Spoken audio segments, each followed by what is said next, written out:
हर topic से अगर जो भी दीर्घोत्तरीय लघुत्तरीय बनने का प्रयास हो सकता है हम लोग करते हैं।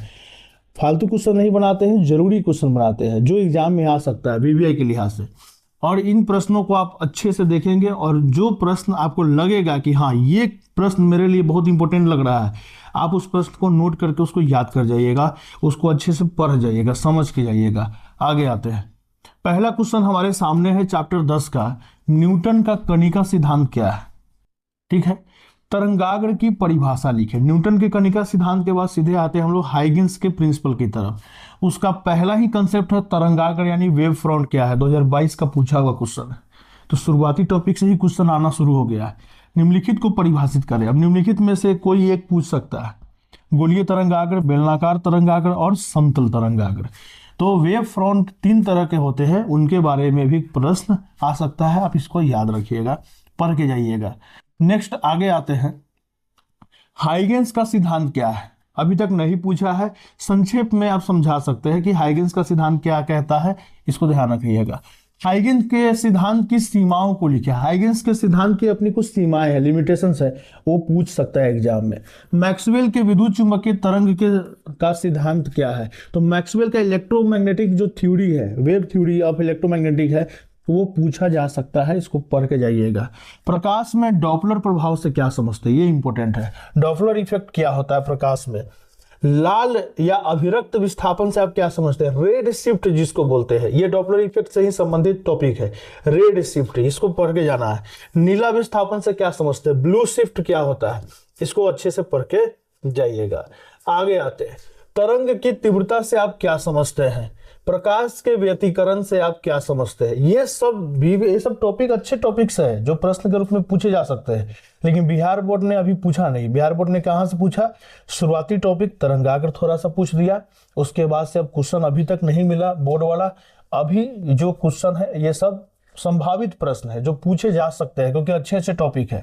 संपोषी व्यतिकरण से आप क्या समझते हैं, विनाशी व्यतिकरण से आप क्या समझते हैं। संपोषी और विनाशी व्यतिकरण में यानी ये कंस्ट्रक्टिव और डिस्ट्रक्टिव इंटरफेरेंस में आपको डिफरेंस बताना है। तो ये इंटरफेरेंस से भी क्वेश्चन आ सकता है, इस टाइप का अगर वो ऑब्जेक्टिव बनाता है, क्योंकि बिहार बोर्ड अभी बेसिक बातों पर फोकस कर रहा है, तो हमने भी उसी तरह के प्रश्न यहाँ बनाए हैं। ठीक है, ये बात ध्यान में रखना है। अब आगे आते हैं। अब आपको प्रश्न मिलना शुरू होगा। देखिए उठाया कहां से क्वेश्चन, संपोषी व्यतिकरण की 2 आवश्यक शर्तों को लिखे। तो जो ये इंटरफेरेंस वाला जो टॉपिक है, पहला टॉपिक क्या आया, हाइगेंस का प्रिंसिपल, हाइगेंस का सिद्धांत पढ़ के जाना है, वो मेन टॉपिक हमारा निकल के आया। दूसरा टॉपिक क्या निकल के आ रहा है, इंटरफेरेंस यानी व्यतिकरण। व्यतिकरण से संबंधित जितने भी टर्म्स है, चाहे संपोषी व्यतिकरण हो, विनाशी व्यतिकरण हो, यंग का डबल स्लिट एक्सपेरिमेंट हो, सबको थोड़ा अच्छे से पढ़ के चले जाइएगा। ये वीवीआई टॉपिक है, पूरे चैप्टर को भी अगर आप नहीं देखते हैं तो ये भी आप देख के जा सकते हैं। तो ये 2021 का प्रश्न है। ठीक है, आगे। विनाशी व्यतिकरण के 2 आवश्यक शर्तों को लिखे। विनाशी व्यतिकरण के 2 आवश्यक शर्तों को लिखना है।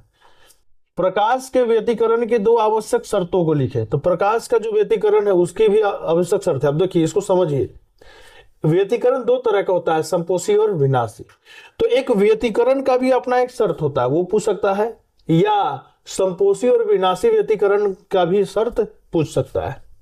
आगे है व्यतिकरण फ्रिंजों की चौड़ाई का व्यंजक लिखे, 2014 क्वेश्चन है, फॉर्मूला पूछ दिया हुआ है। यानी आप देखिए ये 15 नंबर क्वेश्चन से लेकर 18 नंबर तक जो भी क्वेश्चन आया हुआ है सब व्यतिकरण से आया हुआ है। तो आप व्यतिकरण वाले टॉपिक को जितना अच्छे से हो सकते हैं पढ़ के जाइएगा। मैं टॉपिक गेस कर रहा हूं, क्वेश्चन गेस नहीं कर रहा हूं। बिहार बोर्ड में क्वेश्चन गेस करना बड़ा मुश्किल है। क्यों मुश्किल है, जरा गौर से देखिए। ये जितने भी प्रश्न आपने देखे हैं, क्या पीछे कभी पूछा है क्या, ये पहली बार आए हुए प्रश्न है एग्जाम में, ये फर्स्ट टाइम आया हुआ क्वेश्चन है। तो इसलिए आपको करना क्या है, मेन टॉपिक गेस करना है और टॉपिक अच्छे से पढ़ के जाना है। कला संबंध स्रोत से आप क्या समझते हैं, कला असंबद्ध स्रोत से आप क्या समझते हैं, ये अभी आप पढ़ के जाइएगा। प्रकाश के विवर्तन से आप क्या समझते हैं, ये देखिए परिभाषा 20 में और 22 में आया हुआ है, 24 में नहीं आया है, तो इस लिहाज से 25 के लिए इंपॉर्टेंट मान के चलिए इसको। प्रकाश के व्यतिकरण और विवर्तन के बीच अंतर स्पष्ट करे, आ सकता है, इसको पढ़ के जाइएगा। नेक्स्ट आगे बढ़ते हैं। प्रकाश के विवर्तन के 2 प्रकारों को लिखे। फ्रेनेल तथा फ्राउनहोफर विवर्तन में अंतर स्पष्ट करें। विवर्तन ग्रेटिंग क्या होता है, इसको आप ध्यान में रखिएगा। तो अब दूसरा टॉपिक, हमारा तीसरा टॉपिक कौन सा इंपॉर्टेंट निकल के आता है, तो तीसरा टॉपिक इंपॉर्टेंट निकल के आता है विवर्तन यानी डिफ्रैक्शन। डिफ्रैक्शन पढ़ के जाना है। प्रकाशीय यंत्र के विभेदन क्षमता से आप क्या समझते हैं, ये भी अच्छा टॉपिक है।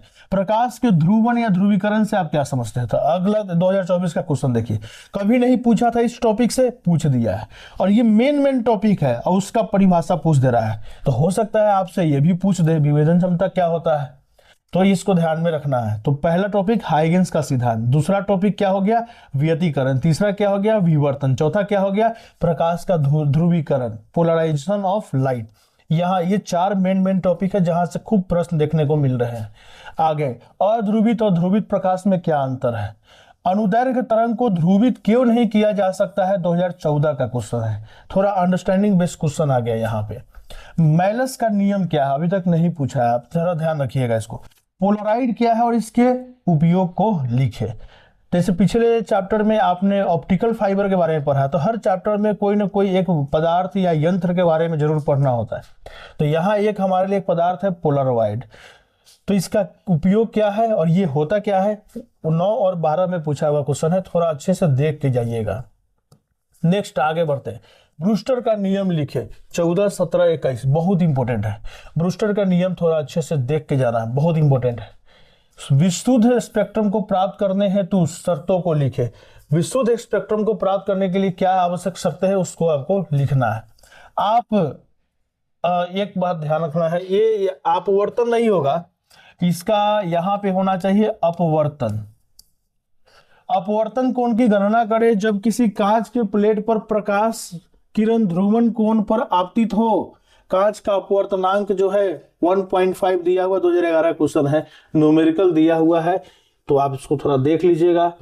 लेकिन मैं आपको सलाह दूंगा, चूंकि यहाँ एक शब्द आया है प्रकाश किरण का ध्रुवण, तो आप क्या कीजिएगा, ध्रुवण से संबंधित जो भी टॉपिक्स है उसको अच्छे से देख के जाइएगा। तो आज के लिए इतना ही। तो अंत में चलते चलते हम कुछ टॉपिक्स गेस करेंगे आपके लिए। तो पहला हमारा टॉपिक क्या है, हाइगेंस का सिद्धांत। दूसरा हमारा टॉपिक क्या है, प्रकाश का व्यतिकरण यानी कि इंटरफेरेंस। तीसरा टॉपिक क्या है, प्रकाश का विवर्तन यानी कि डिफ्रैक्शन। और चौथा है प्रकाश का क्या, ध्रुवीकरण या ध्रुवण। ये 4 टॉपिक्स है जो मैं आपको यहां गेस कर रहा हूं। इन्हीं 4 से पूरे चैप्टर से क्वेश्चन आ रहा है। ये 4 टॉपिक्स आप पढ़ के जाइए, क्वेश्चन आपका छूटेगा नहीं। Thank you.